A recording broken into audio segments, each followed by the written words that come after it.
Efendim.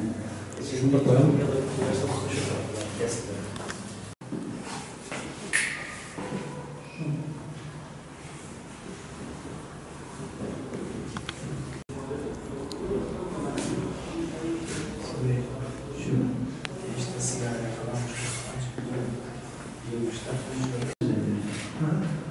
Bir şekilde duruyor.